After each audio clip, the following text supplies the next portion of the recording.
Hey there, Video GGRPG here with another video, and we're going to look at Final Fantasy VII, the original Japanese release on the PS1.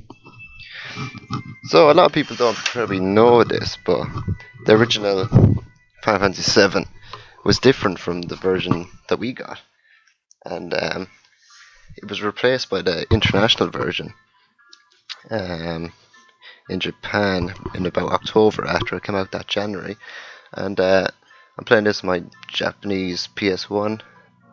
And there's a couple of differences that I noticed anyway. There's lots of differences, but they're not really. There might be like little small changes and stuff, but these are the big ones I noted. Um, they added that. You see where you press select and that white thing comes up in his head? The doors. They had a red arrow and a group for doors, a green arrow for ladders. That was added in the international version that came out later, and consequently the PAL and NTSC version we got. Um, that probably arose out of the pre-rendered backgrounds because you couldn't really know sometimes what's a door and what's not a door, sometimes, or what's a ladder and what's not a ladder. So it was handy. So that wasn't in the original. The white finger above your head when you press select was. Another change was the encounter rate was lowered significantly. Like I'm after to make this video, I'm have to run now in Northern Crater, and it took me ages because the encounter rate was so high. So they lowered that. That's a normal occurrence with Jap RPGs when they come to America and the EU, that they lower the battle rate. So that's not a new thing. Now the next change is something I looked up. I didn't actually notice really, but the core reactor background was changed when you fight around that area. So now onto the major changes of the game, which is the reason people have the international version over this version any day. You don't fight Diamond Weapon at all. You just get shot with the cannon. So, as well as that, you don't get Yuffie's Rising Sun. There's no Ruby or Emerald weapon either. So, and that scene, there's no super bosses at all. So that scene where at Northern Crater where all the weapons come out, that little tiny bit in it where Emerald and Ruby are seen coming out as well, that doesn't happen at all because they're not in the game. So there's no, and I'll just show you here. There is no Cam Traveler. He's not up here. So no Earth Harp, no Desert Rose, no Guidebook, no Underwater Material, no Master Magic, Master Summon, Master Command, no Golden Chocobo. Obviously you can get the Master Materials and the Bahamut Zero in Cosmo Canyon the original way. And the only way to get a Gold Choco is to breed yourself, so that was what was added. Another little change, this is a little funny change, the item screen was different. This is the Japanese item screen. Now in the PAL and NTSC one, they had the character names portraits down the side of the left side, and you picked an item and used it on them. But this is more representative of the SNES kind of titles of Final Fantasy, where you have a big item list here. When you pick one, a temporary box comes up with your portraits, and you can use them away, whatever you want to do. So that's all the changes I noticed anyway. So there's no Ruby weapon, Emerald weapon, none of that. And all that becomes a primary kind of focus of the post game. So in the original version there wasn't much to do. So another gigantic change which I noticed was, and I played this game and I was like, oh great, I'll go through and I'll max out everything just for the laugh and stuff and all my serious stuff, but I stopped doing it because the W item trick doesn't work at all. Now I've never seen this printed anywhere, but I looked it up to confirm it and it's not in the game at all. So you can't max out your elixirs and go killing magic pots or anything. You can't do any of that stuff. It was obviously when they were changing the item screen, probably the programmers probably put in a patch to fix something else that we probably didn't even notice. Probably a small little tiny problem, and inadvertently messed up, and the W item trick was born because of some error. So there you go. So this is the original Japanese version on the PlayStation. It came out on the January 31st, 1997, and the international version then came out on October 2nd, 1997. So about half a year or nearly a year's difference. So then the PS1 version in NTSC and PAL areas came out on September 7th and November 14th in NTSC and PAL areas, 1997, and that was the international release. So it's actually the Americans that got the international release first.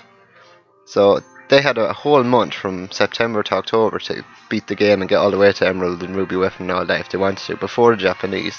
And obviously Europe, where we were the last to get it again. So the next release of Final Fantasy VII was May 31st, 1998 and June 25th, 1998. They were the PC Windows 98 version, which was a bit buggy.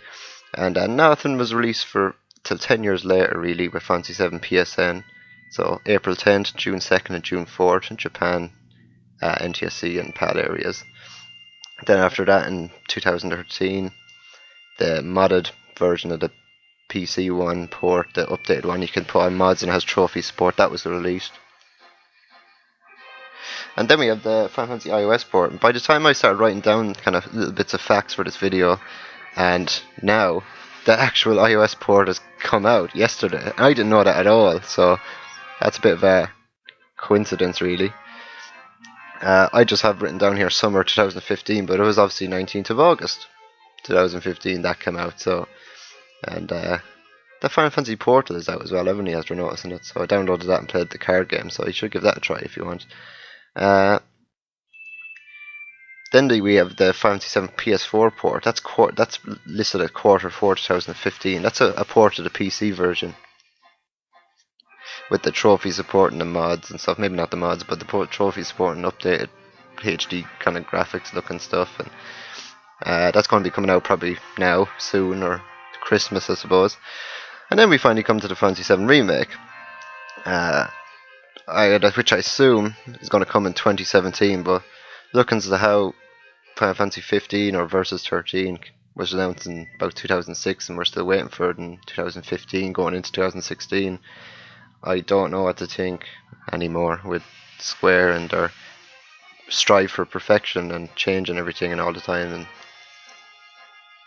and they gotta get this PS4 remake right, or they're going to be in a world of abuse and comments and stuff. So looking to the Final Fantasy in general compilation, so there's like Advent Children, Before Crisis, Crisis Core, Dirge of Cerberus, a Lost Episode and Dirge of Cerberus, Last Order. Then we have Final Fantasy 7, of course, and there's supposed to be an Endless Crisis along the way somewhere maybe, but that never came about, so I hope to do something with that soon. So as far as the internet is concerned, and this might not be right, but with the Steam sales added to the Final Fantasy 7 sales as of this year, Final Fantasy 7 on its own, this game right here has sold 10.9 million copies, which is a brilliant achievement. So I just had a look at what everything else sold, really. So Advent Children, which was the movie that came out in 2005, was, I think they sold 4 million copies of the original and another 2.4 million of the Blu-ray, so about 6.4 million in that altogether. Before Crisis, which was the mobile game, which is a great story, by the way. Look it up or read the script if you want. Shotgun Nova, I think is their name. They have a script up somewhere. The only information that it was 1.4 million accesses to it, but I suppose I just put that 1.6 million. I don't really say calculate what a mobile game that you can't actually physically own would, how you could tally that, but I don't know. There you go. Next we have Crisis Core, which is a PSP kind of Zack scenario, which was a brilliant game as well. That sold 3.1 million. Dirge of Cerberus, 2.48 million. Great game as well. Bit weird. Not really an RPG, but good story as well. So, and then we had the last episode. That's really uncountable. I don't really know how to find out how much that sold. I looked everywhere. So, then we have the Last Order, which is the kind of movie, but it's a Nibelheim instant animated, and there was, I think, 77,777 all the lucky sevens amount to that game, which came in the Advent Pieces set, I think, and that sold out. So there's that many copies that exist, I think. Then we have the Final Fantasy 7 that sold 10.9 million odd. So if you tally all that up, that's about 24.48 million, or I'm going to say 25 million because I don't know what Lost Episode or Before Crisis really done. So 25 million copies of the Final Fantasy saga or franchise has sold, mini franchise. And out of Final Fantasy's 100 million maybe sales in general, you could make the argument that, which is a very crude calculation of all this, but you could make the argument that Final Fantasy 7 is pretty much responsible for a quarter of all their Final Fantasy stuff, so sales. So yeah.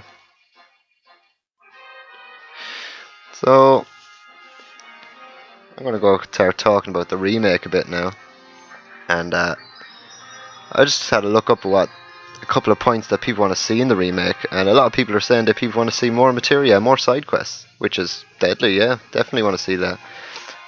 More post-game content is another thing they want to see. And I always liked the way Final Fantasy's post-game content, not necessarily in this Japanese release because they didn't have the Emerald Ruby weapon, Cam Traveler kind of guy, but they had the post-game completely kind of circular. You could go master all your materia, get your master magics, and go.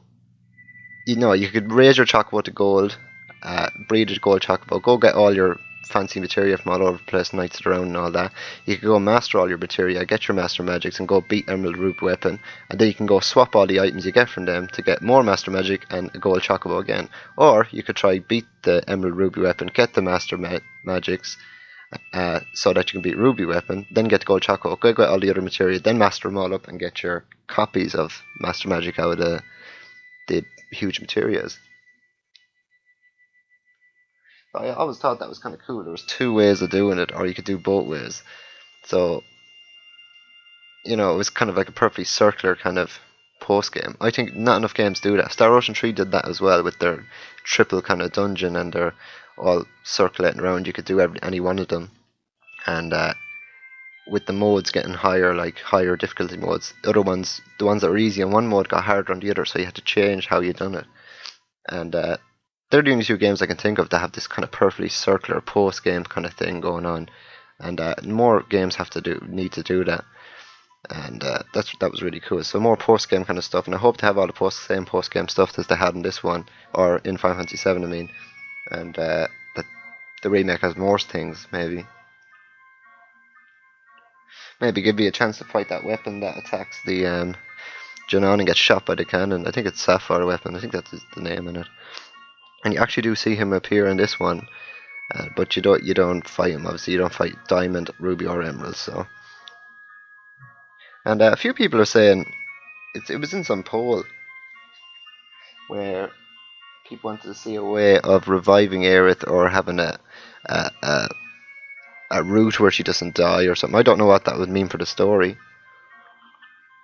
or how you could do that, but maybe you could do it like maybe Infinite on Discovery did it, where, sorry, spoilers for this game now, but one of the characters died, but you could get him back in one of the post-game dungeons. So, and a funny thing about this game, Final Fantasy 7, even though it had super bosses and things to do and things, it had no post-game dungeon. So a game that has so heavy on post-game content doesn't have a post-game dungeon is funny. So I hope they add something like that. And people are undecided whether this whole battle system is going to go, whether it's going to be ATB or action battle or button mashing or turn-based or what the griff hell's going to do. But the Final Fantasy guys have said that they don't want to do a kind of a standing around kind of turn-based thing. So I would actually prefer playing an ATB game because everything seems to be moving towards an open world style action RPG. Now I've said this before, but kind of like Tales and Star Ocean and things have been doing like action RPG stuff since the mid-90s, and they're still doing it. But a lot of the turn-based games, you see, are moving towards an action kind of place as well. So you have the games that were action games still doing action games, and the games that were turn-based doing action games. So what do you end up with? Everything's an action game. So there'd be no diversification. Like, what will you end up with? Everything will be the same. So like Tales of Star Ocean are moving towards open world styles, seamless battle action and stuff. Tales of Cestiria did that, and it's probably going to do that more in the future. Star Ocean 5 is doing that blatantly out of from the get-go. They have all the seamless kind of open world kind of stuff. Final Fantasy 15 is an open world type seamless battle action kind of stuff. So where are we going with this? Like, what's wrong with turn-based? What's wrong with active time battle? There's nothing wrong with these concepts. They're good mechanics. There's nothing wrong with Fantasy 7. There never was. There never will be. And it's a beautiful game, brilliant game. It's just, I don't know. You know what I'm trying to say? It's kind of everything is moving in the same direction. So the RPG kind of world is going to be like no diversification. Like, I'll bring it back to a certain point that Lufia 2, Rise of the Sinistrals on the Super Nintendo, great turn-based game. They remade that on the Nintendo DS, called it Curse of the Sinistrals. What it ended up being? An action kind of RPG. They changed it. They changed the turn-based action. People hated it. So there you go. Like, turn-based, that doesn't have to leave. Like, look at the success of Bravery Default. Look at the success of Final Fantasy X. I know Final Fantasy X was a long time ago now, but they're still bringing that out in HD mode and stuff, and it's still doing well. People still want this kind of thing. I've seen a really interesting comment where a guy said that he hopes the Final Fantasy VII Remake will be kind of a turn-based action or active time battle kind of deal, because he can play it just fine if they change it. He can do all the action, quick thinking, button mashing stuff. But the funny thing about it is, Final Fantasy VII was so important to his family that he said his mother or grandmother couldn't actually play it if it was a button mashing mess. So I thought that was kind of cool that, you know, his mother and grandmother played it with him, maybe, or maybe he was joking, I don't know, but that's a cool kind of thing. So, you know, what would you like to see? What would you like to see in Final Fantasy VII Remake? Why don't you leave a comment below and see, you know? Back to the compilation of Final Fantasy VII, I hope that they continue it as well. I hope that they develop something on side the remake, before the remake, after the remake, whatever, continuing the story, because the spoilers again, at the end of Dirge of Cerberus, you get kind of a secret ending of Genesis, and he's still around and he has Vice with him and stuff. And I wonder where that would all go. You want to make maybe a Final Fantasy VII 2, like Fantasy X 2 or something, and finish up everything. Finish up this whole Final Fantasy VII ending, end the saga, you know? Because it's just left on a big cliffhanger, which is kind of annoying. So, Fantasy VII compilation, like, they did express interest in making more in the future, so I hope they will make more of those type of games as well. What I would like to see, and I said this, I thought this at the time when I played through the game the first time, when I heard about the Cetra kind of defeating Genova back in the time. I said, oh, that's all going to be revealed in the game, I thought. And it never was, it was just kind of mentioned. So, I always thought, oh, they're probably going to make a game someday where you're going to like play as the original Cetra people 2,000 years ago and beat Genova and seal her away or something. And then they come up with the Final Fantasy compilation of Fantasy VII idea, and I was like, here we go, they're going to do this, no problem, they're going to do this straight away. And I didn't even have the internet at the time to put out, this is going back years, to even put out a comment that I was going to say they should make that, but they never made something like that. I don't know why. That'd be a great idea for a game. Have the original heroes, like, that put Genova away for 2,000 years, and they never knew she was going to come back. Maybe they did, I don't know. So what happened there? Maybe explain it any way they could ever explain the origins of Genova. That would be awesome. Maybe is Genova a single organism? Is there a planet with millions of those cunts, or what? You know, that'd be cool to see. Another game I'd love to see is a Fantasy VII Sephiroth kind of thing, where it just goes through the whole childhood of Sephiroth. So he must have went through some effed up things if he's like the way he is and stuff. So I'd love to see a game like that as well. And I'd love to see like them releasing the whole compilation. I've said this a couple of times before, but kind of like Kingdom Hearts did, you know, kind of like the Kingdom Hearts 1.5 and 2.5, which also came from Square Enix. So a game where, or like a collection where you have like Advent Children on it. You have Before Crisis in English and stuff. You have Crisis Core, Dirge of Cerberus, Final Fantasy VII included as well. Maybe the PS4 kind of mod one. All on a Blu-ray or something, you know what I mean? And maybe they could even do like they'll put in the Before Crisis as a kind of like a cinematic movie thing, like they did with Kingdom Hearts. I think it was the 350 days over 2 days or something. They made a kind of a cinematic movie out of it. So they wouldn't have to remake it basically. So that was kind of cool. You still get the story because the story in Before Crisis is so good. So like in respect of making Final Fantasy VII, there's so much more they can do with it. They have so much more information now than they did when they made it first. So like in the Fantasy VII remake, I wonder if they're going to have the original Avalanche mentioned, more of the Turks mentioned, more of their backstories. Is Angeal going to be in it anywhere? Genesis, or Vice, Deep Ground. Is any of those good things going to be mentioned? So they have so much more information, so much more things to do now with the remake that you could make such a good game now. And I hope they enter in that stuff, and I hope they don't ruin it. And I hope they take the fears of the people into account maybe and stuff. So like we can get a good game with a good battle system. Maybe they'll come up with something completely new that never has been done before. But seriously, if they go down, make it some sort of button mashing shooter, Final Fantasy 13 / Dirge of Cerberus kind of Crisis Core real system rubbish, they're going to be in a world of trouble. So they better not mess it up, and it better come out kind of soonish. I don't mind wearing it a few years, but man, I'm not waiting 10 years. I'm not waiting until the year 2027 or something for Final Fantasy VII remake to come out like Versus did. So I hope they do good. They're a big company with a lot of money and a lot of people. They can do this. They can do it faster than a lot of other people could. So what would you like to see in Fantasy VII Remake? What do you think of the Japanese version? What do you think of the changes? Did you know about the changes? Anything. Comment below, have a look, share, like, subscribe. Till next time, thanks for watching.